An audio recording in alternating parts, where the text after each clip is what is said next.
سر ابو ذر غفاری رضی اللہ تعالیٰ عنہ کے تو حالات بیان کرنے کے لیے بڑا پتھر کا دل چاہیے، اتنے سوز و گداز والی زندگی ہے ان کی۔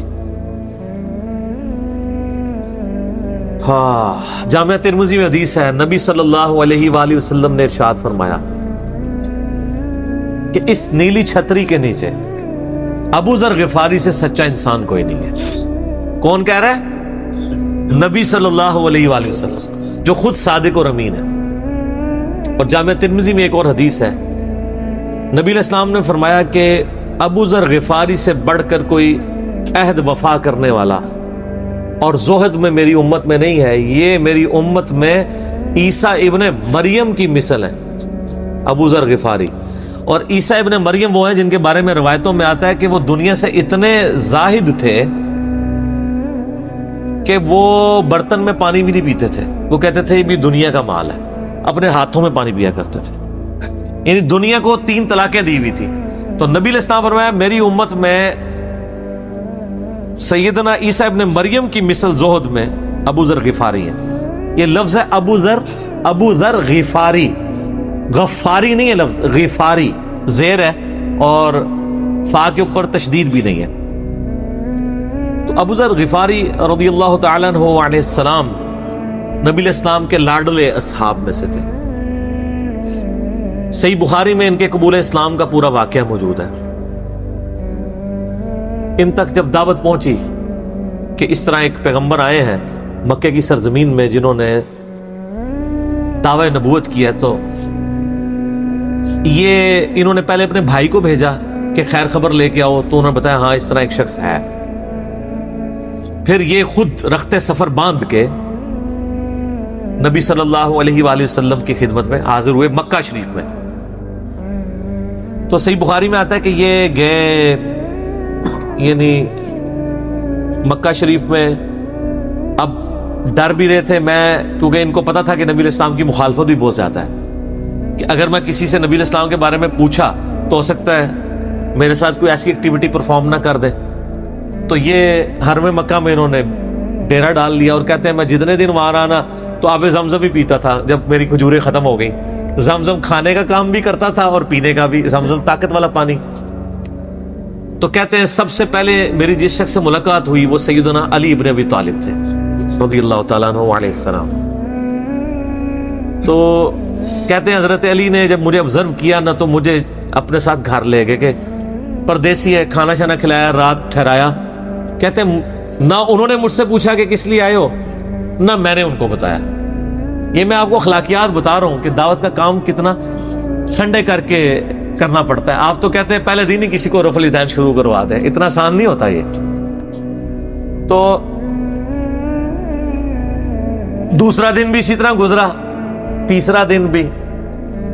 تو 3 دن کے بعد ابو ذر غفاری نے خود حضرت علی پہ اعتماد کیا اور ان کو اندازہ ہوا کہ یہ بڑا، تو انہوں نے کہا میں یعنی ایک، اور حضرت علی نے بھی ایکسپوز نہیں کیا کہ میں نبی علیہ السلام کے قریبی لوگوں میں سے ہوں۔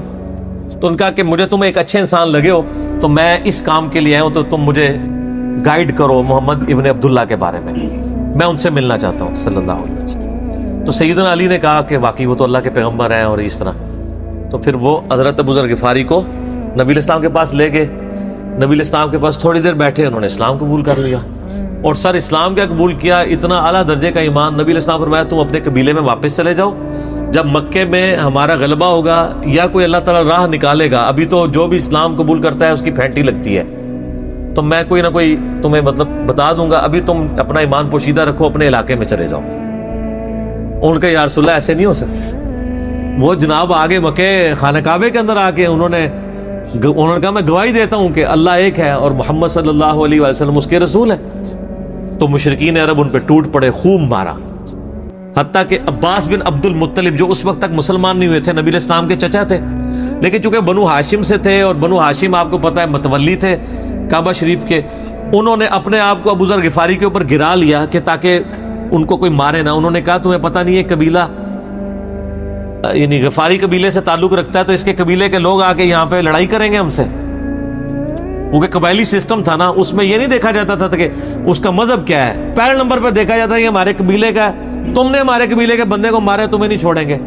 اسی وجہ سے آپ دیکھیں نا بنو ہاشم اسلام قبول نہ کرنے کے باوجود نبی علیہ السلام کی پشت پہ تو کھڑے رہے نا، اور یہ پہلے بھی ہوتا رہا۔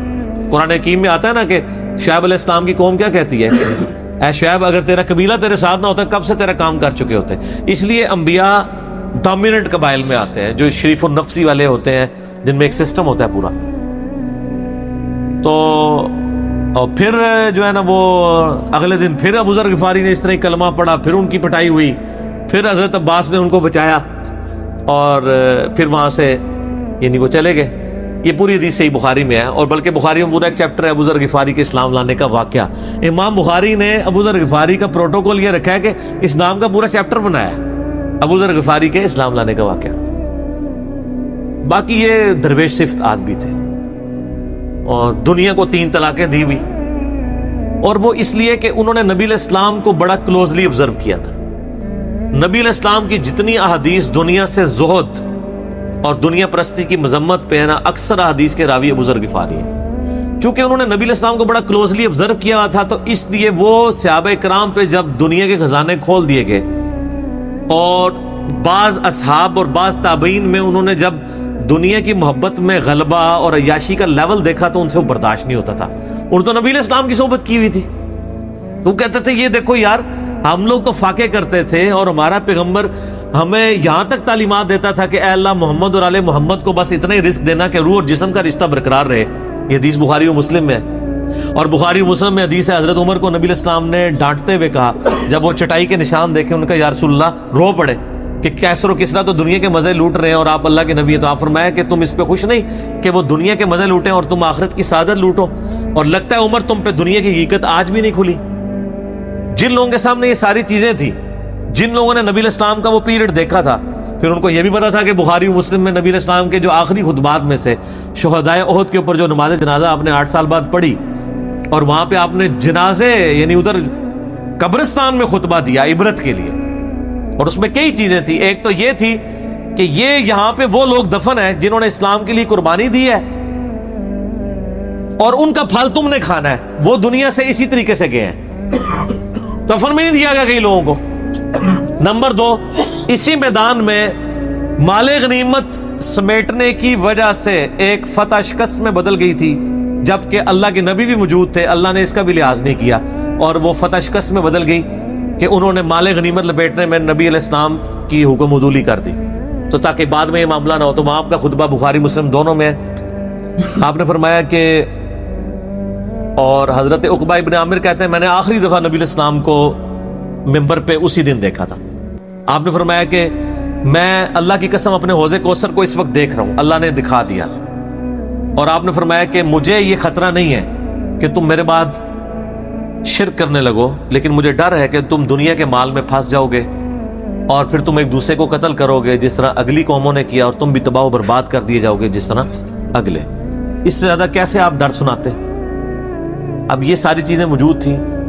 آپ فرمایا مجھے خطرہ یہ ہے کہ دنیا کا مال تم پہ کھول دیا جائے گا، ان قریب کیسر و کسرا کے خزانے تمہارے پاس آ جائیں گے، جو بخاری مسلم میں آتا ہے نا کہ نبی علیہ السلام نے کہا کہ مجھے اللہ نے 2 خزانے عطا کر دیے، ٹھیک ہے، زمین کی خزانوں کی چابیاں، اور جس سے وہ بریلویوں نے کچھ اور ہی قیدہ بنا لیا۔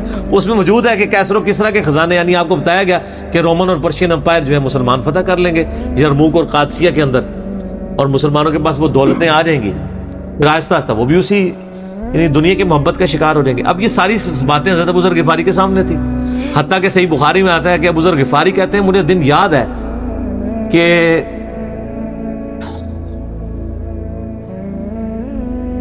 نبی علیہ السلام نے فرمایا کہ ابو ذر وہ احد پہاڑ دیکھ رہے ہو؟ تو کہتے ہیں میں نے احد پہاڑ کی طرف دیکھا، اور میں یہ سوچ رہا تھا کہ ابھی مجھے آپ کسی کام کے سلسلے میں وہاں بھیجیں گے، دن کا وقت تھا، تو میں اپنے ذہن میں یہ اندازہ لگانا شروع کر دیا کہ کوئی کام بتائیں گے تو میں یہ پہنچ کے واپس کتنی دیر میں آؤں گا۔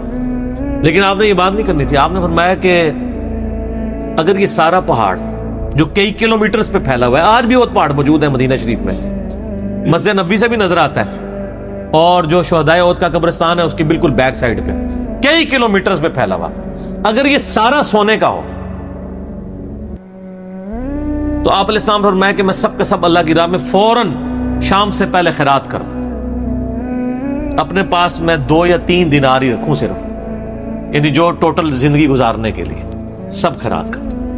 اب مجھے بتائیں جن لوگوں نے یہ بزرگ غفاری راوی جن لوگوں نے یہ حدیثیں حضور سے سنی بھی تھی، جب وہ یہ دیکھتے تھے کہ رومن اور پرشین امپائر کے گرنے کے بعد جب مسلمانوں کے پاس خزانے آئے ہیں اور حضرت عثمان کے دور میں لوگوں کے لاکھوں روپے آج کے وظیفے لگ گئے ہیں گھر بیٹھے، وہ بھی انہی عیاشیوں میں پڑ گئے ہیں، تو ان کو یہ چیزیں ہضم نہیں ہوتی تھی. تو یہ شام ہجرت کر گئے تھے. نبی علیہ السلام نے پہلے ہی کہا تھا، المستدرک الحاکم میں تو ڈیٹیل موجود ہے. یہاں پہ میں آپ کو ضمن بتا دوں، اکثر لوگ صحابہ کرام کے حالات و واقعات کے بارے میں پوچھتے ہیں، مطلب پوری زندگیاں لگ جائیں تو وہ واقعات بیان کرتا رہے انسان، ختم نہیں ہوتے. یہ حدیث ہے المستدرک الحاکم میں صحیح سند سے کہ فرمایا آپ علیہ السلام نے کہ ابو ذر تیرا کیا حال ہوگا جب تو بھوسا لوگوں میں رہ جائے گا.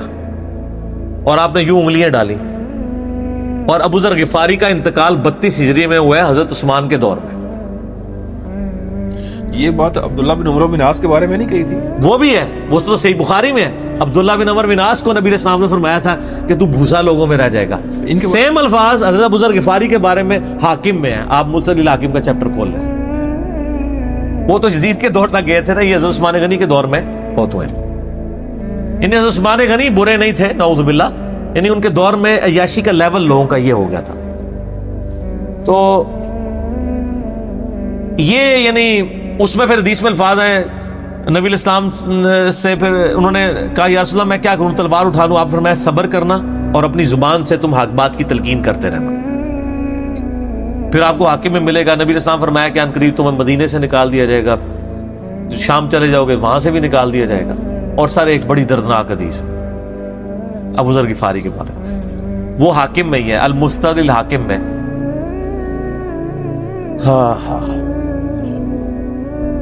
غزوہ تبوک آپ کو پتا ہے ایک ایسا غزوہ تھا جس میں جو شرکت نہیں کرے گا وہ منافق ڈکلیئر ہوگا.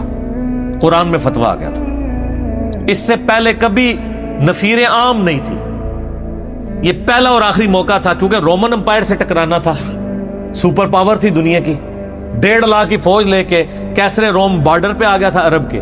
تو نبی علیہ السلام نے اناؤنسمنٹ کی کہ بھئی اب سب نے جانا ہے، جو نہیں جائے گا منافق شمار ہوگا، الا یہ کہ کسی کے پاس ریسورسز نہ ہو، یا کوئی مریض ہو، یا کوئی عورت ہو، یا کوئی معذور ہو.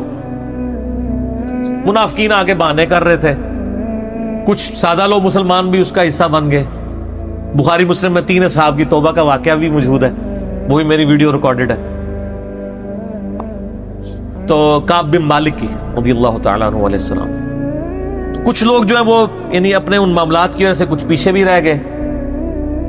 تو المستدرک الحاکم میں آتا ہے کہ صحابہ کرام کہتے ہیں کہ ہم نبی علیہ السلام کے ساتھ سفر پہ نکلے نا جب، تو نبی علیہ السلام کو آ کے کوئی بتاتا تھا، کہتا تھا یا رسول اللہ وہ جو فلاں بندہ تھا نا وہ بھی کوئی نہیں آیا، پیچھے رہ گئے. تو آپ علیہ السلام پرواہ نہیں کرتے تھے. پھر بتایا گیا یا رسول اللہ وہ بھی کوئی نہیں، یعنی جڑے نعرے مارتے سن اچے اچے جدو ایتھے کسی کو دسایا جائے گا سر وہ تو پکا جڑا یار ہے بیلی وہ بھی کوئی نہیں جائے. تو حضور علیہ السلام کو لوگ نا فیڈ بیک دیتے یا رسول اللہ وہ بھی غائب ہے، وہ بھی نہیں آیا. اب 30,000 کے لشکر میں آپ نے کوئی ریکارڈ تو نہیں رکھا تھا، رجسٹر تھا، لیکن کدھر 30,000 بندوں میں کدھر کوئی رکھ سکتا ہے صاحب اس طرح. یا رسول اللہ وہ بھی رہ گیا، وہ بھی. تو حضور علیہ السلام کہتے ٹھیک. آپ فرماتے تھے اللہ چاہے گا تو آ جائے گا، نہیں آئے گا تو نہیں آئے. تو کسی نے کہا کہ وہ ابو ذر غفاری بھی پیچھے رہ گئے.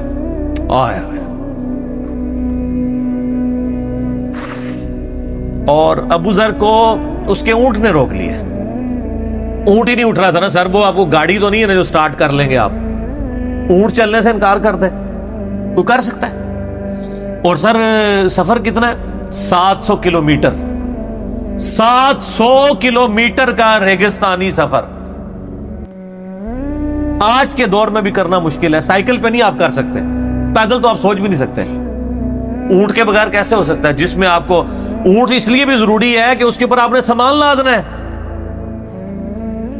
پانی نہیں راستے میں پینا. ریگستان میں تو کئی کلومیٹر تک کچھ بھی نہیں ہوتا، بھوکے پیاسے مریں گے. پھر آپ قافلے سے بھی جدا ہیں. تو ابو ذر غفاری کوشش کرتے رہے کس طریقے اونٹ. اسی دوران قافلہ نکل گیا آگے، تو وہ اونٹ اٹھا ہی نہیں ہے. تو حضرت ابو ذر غفاری نے اپنا سامان اپنی پیٹھ پہ لاد لیا، پیدل چل پڑے ریگستانی سفر میں. حاکم کی روایت ہے کہ ہم نے دیکھا دور سے ایک اکیلا شخص آ رہا ہے جس کی پیٹھ کے اوپر بورا لدا ہوا ہے. تو نبی علیہ السلام کی آپ محبت دیکھیں, آپ نے فرمایا کہ تو ابو ذر ہو جا, یعنی جو آنے والا شخص ہے تو ابو ذر ہو. یعنی حضور نے خواہش کا اظہار کیا. آپ کو نظر تو نہیں آ رہا تھا یہ کون آ رہا ہے, آپ کی محبت, آپ کو پتا تھا ابو ذر غفار ہی نہیں رہ سکتا پیچھے. تو صحابہ کہتے ہیں آپ نے بتایا تو ابو ذر ہو جا.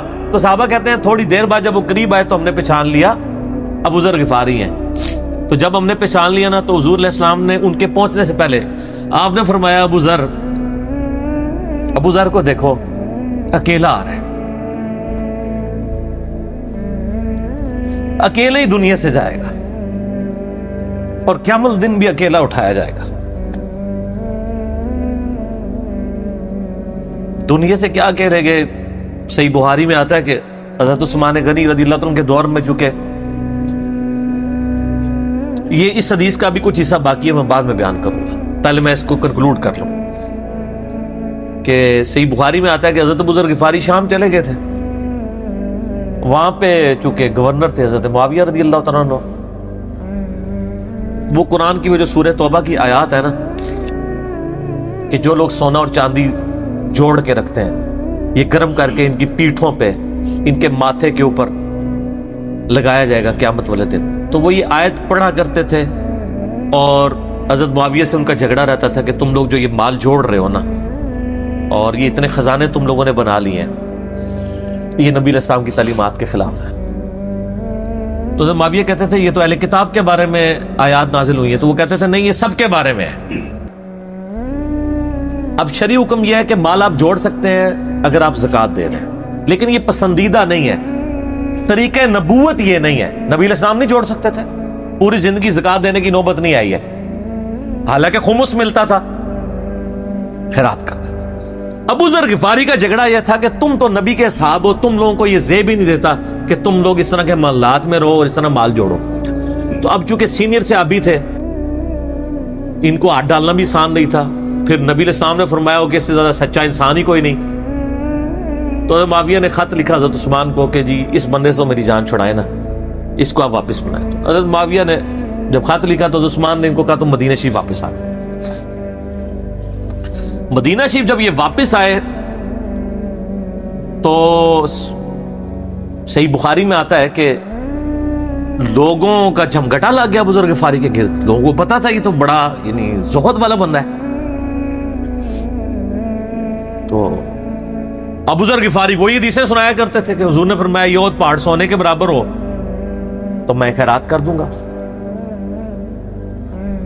جبکہ باقی صاحب کہتے تھے کہ مال جوڑنا جائز ہے اگر زکوٰۃ کوئی دیتا رہے. وہ یہ کہتے تھے کہ یار یہ تم لوگوں کو تو زیب نہیں نہ دیتا, یار تم لوگ تو یہ باتیں نہ کرو, تم لوگ نبی کی صحبت یافتہ ہو, تم لوگوں کو تو زہد ہونی چاہیے تم لوگوں کی زندگی میں.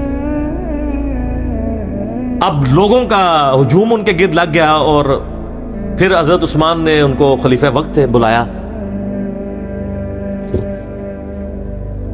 اور کہا کہ یار تو خود ہی مدینہ شریف چھوڑ کے یہاں سے چلا جا, تیری وجہ سے فتنہ کھڑا ہو رہا ہے. حضرت عثمان نے کہا میں نے تو نبی علیہ السلام سے سنا تھا کہ گمراہوں کی اطاعت کرنا, صبر کر لینا. تو ایک زبدہ نامی کا ایک گاؤں تھا مدینہ شریف کے پاس, شہر سے ہٹ کے, تو وہ پھر وہاں پہ ہجرت کر گئے. آپ دیکھیں ریونج کیسا تھا, لوگ کتنے ڈرے ہوئے تھے کہ ابو ذر اپنی بوڑھا شخص 80-90 سال کا بابا اپنی ایک بڑھیا بیوی کو لے کے اس عمر میں شہر بدر ہو رہا ہے اکیلا. آج نہیں آپ سوچ سکتے کسی جگہ آپ اکیلے جا کے پڑاؤ کریں, کسی بیابان کے اندر, ریگستان کے اندر. اس زمانے میں آپ سوچ رہے, آج کل بھی آپ مدینہ شریف کے گرد چلے جائیں تو آپ وہاں نہیں ایک رات بھی نہیں گزار سکتے. تو کوئی شخص حضرت ابو ذر غفاری کو سی آف کرنے نہیں آیا سوائے حضرت علی کے, اور وہ بھی مدینے کی باؤنڈری تک آئے. ان کو پتا تھا ان کے سٹانس کے بارے میں, اور حضرت علی نے ان کو جب سی آف کیا تو کہا کہ میں چونکہ حکمران وقت کی اطاعت کا پابند ہوں، میں مدینے کی باؤنڈری سے باہر نہیں جاؤں گا. اگر مجھے کوئی اس طرح کا یعنی حکم اجازت مل جاتی تو میں تیرے ساتھ جاتا. ایران والوں نے حضرت علی علیہ السلام کے زندگی کے آخری 10 سال کے اوپر ایک فلم بنائی ہے، امام علی علیہ السلام. اس میں ابو ذر غفاری کے سارے واقعات انہوں نے فلمائے ہیں سر. دیکھنے والے جب مولا علی چھوڑنے آتے ہیں، پھر جو ان کی ڈیبیٹس ہوتی ہیں مدینہ شریف میں لوگوں کے ساتھ، وہ ساری انہوں نے ویڈیو میں فلما دی. پھر یہ چلے گئے وہاں پہ رہنے شروع ہو گئے. اب اس حدیث کی طرف واپس آ جائے جو فرمایا آپ علیہ السلام نے اکیلے ہی مرے گا. تو ابو ذر غفاری، اس حاکم کی روایت میں آتا ہے ابو ذر غفاری کی موت کا وقت قریب آ گیا، صرف بیوی ہے پاس. بیوی نے رونا شروع کر دیا کہ حضرت آپ فوت ہو گئے، آپ کو کفن کون دے گا، آپ کو غسل کون دے گا، آپ کو دفنائے گا کون، میں عورت ذات کیا کر سکتی ہوں. حضرت ابو ذر نے کہا کہ نبی علیہ السلام سے میں نے سنا تھا کہ تو اکیلا مرے گا، پھر مسلمانوں کا ایک قافلہ وہاں سے گزرے گا جو تجھے کفن دے کے دفنائے گا اور جنازہ بھی پڑھے گا. تو نے فکر نہیں کرنی، جب میں مر جاؤں تو میری لاش کو چوراہے پہ رکھ دینا، گزرگاہ پہ، جو یعنی مدینہ کی طرف راستہ آتا تھا گاؤں ایریا سے گزر کے. اللہ میرا بندوبست کر دے گا. وہی ہوا کہ ان کے مرنے کے بعد مسلمانوں کا ایک قافلہ دور سے آ رہا تھا. تو اسی مستقل حاکم کی حدیث میں آتا ہے کہ سر قافلہ بھی سنے پھر کون ہے، عبداللہ ابن مسعود. ابو ذر غفاری بھی زہد کے امام، ابن مسعود بھی زہد کے امام، ابو درداء بھی زہد کے امام.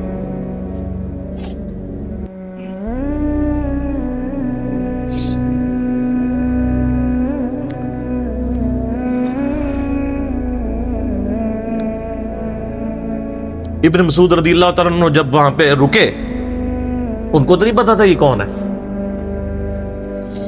تو انہوں نے کہا بی بی کیا وہ، ان کا میرا خامند مر گیا ہے، ان کا یہ کون ہے. تو انہوں نے کہا ابو ذر غفاری. عبداللہ ابن مسعود کی چیخ نکل گئی، چیخ ماری انہوں نے. ان کا واہ، اللہ کے نبی نے فرمایا تھا کہ ابو ذر اکیلا آ رہا ہے، تبوک کے موقع پہ دنیا سے بھی اکیلا جائے گا اور قیامت الدن بھی اکیلا اٹھایا جائے گا. یعنی اب اسی سرزمین سے ہی اس نے اٹھنا ہے نا، ہر بندے نے اپنی قبر سے اٹھنا ہے. یعنی وہ مسلمانوں کے قبرستان میں بھی دفن نہیں. ایک یہ جو مزار کی رٹ لگائے پھرتے ہیں، میں ان سے پوچھتا ہوں تمہارے بابوں کی کیا اوقات ہے؟ ابو ذر غفاری کا مزار دکھاؤ کدھر ہے. جو اس روئے ارض پہ نیلی چھتری کے نیچے سچا ترین انسان جس کو اللہ کے نبی کہہ رہے ہیں، اس کا کوئی مزار نہیں ہے. غریب المتنی میں مرا ہے، اس کی قبر بھی ایسی جگہ ہے جہاں مسلمانوں کے پاس قبریں بھی کوئی نہیں ہے. ایک ریگستان میں اکیلی قبر ہے، اس قبر کا بھی کسی کو نہیں پتا، اس پہ کوئی مزار بھی نہیں ہے. اور قیامت الدین بھی اکیلا اٹھایا جائے گا، یعنی قیامت تک وہاں پہ کوئی قبرستان بھی نہیں بنے گا. ظاہر نبی علیہ السلام کی یہ بھی خبر ہے. تو کیا وہ ناکام ہو گیا اگر مزارات ہی دلیل ہے کامیابی کی؟ تو عبداللہ ابن مسعود رضی اللہ عنہ نے ان کو غسل دیا، کفن دیا اور دفنا دیا. یہ پوری ڈیٹیلز آپ کو المستدل حاکم میں مل جائیں گی. تو ابو ذر غفاری ان چند شخصیات میں سے ہیں جن میں پوری امت کا اتفاق ہے ان کی نیکوکاری کے اوپر. شیعہ بھی ان کو بہت رسپیکٹ دیتے ہیں، اہل سنت بھی دیتے ہیں، صوفیاء کے ہاں بھی ان کو امام مانا جاتا ہے زہد کی وجہ سے. آپ تصوف کی جتنی کتابیں پڑھیں، چاہے امام غزالی کی ہوں، رسالہ کو شیریہ پڑھیں اور لوگوں کو بھی پڑھنا شروع کریں، تو ابو ذر غفاری آپ کو زہد کے امام کے طور پہ ملیں گے کہ ان کی زندگی میں یعنی یہ زہد تھا کہ انہوں نے کس طرح کی زندگی گزاری ہے. سر لوگ مجمع میں مرتے ہیں، ان کو یاد کوئی نہیں کرتا. اور ابو ذر غفاری کو آج بھی دنیا یاد کر رہی ہے، ہم بھی یاد کر رہے ہیں رضی اللہ تعالیٰ عنہ علیہ السلام۔ اللہ تعالیٰ قیامت والے دن ہمیں ایسے نیکوکار لوگوں کا ساتھ نصیب فرمائے، آمین ثم